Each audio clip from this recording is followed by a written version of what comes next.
khuado anh muốn nhìn đang say là yêu hoài nào bông hồng ôi in tuôn xuống khắp yang gió vẫn tôi tê đâu cả những cây hàng dẫu bi thôi với ít ta hồng sự kia cuốn sâu vẫn tôi tê ô là không mình không sang đi đâu cả quay bằng hàng sang đi dẫu vẫn tôi hiểu béo yên đâu cả đang không lên Zogam Aa Ding bằng tan đã đi khúc lên mà pawi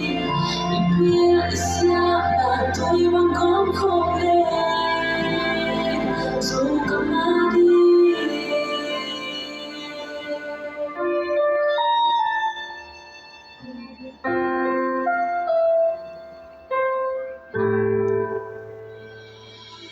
chìm đuối cùng tôi nhớ lệ ta ngồi sen xuống dưới vai hồng xeo đi bước tuyết đã dỗ cầm tôi lệ xóa đi khi hắn lên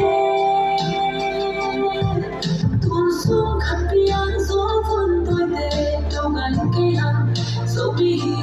thôi bay ta hồng suốt kỳ cuốn sâu vun tôi tê ô là không muốn không sang đi đâu cả quay mà hàng gió đi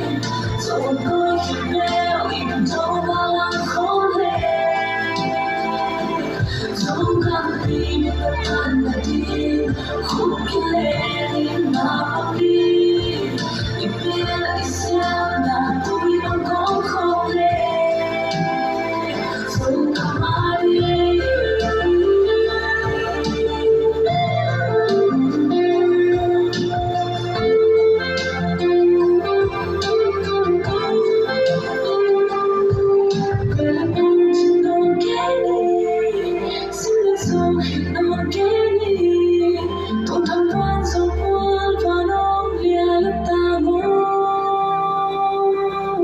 Dẫu mong muốn khi buồn khóc tin mà vẫn không có mình cả giấy là bị tung kiếm theo gió vì thế xiềng vẫn lệ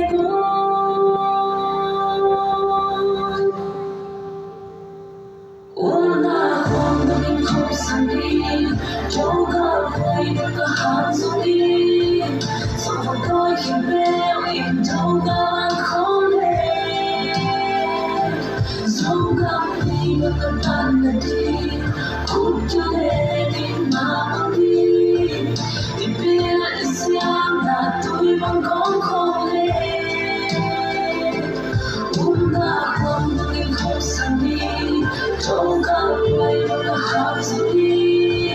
dẫu vẫn tôi khi béo im đâu cả lặng không lên Zogam Aa Ding tan đã đi khúc lên mà pawi biết sao là tôi vẫn còn không lên là không mình không sang đi khúc lên mà pawi biết sao là tôi vẫn còn không lên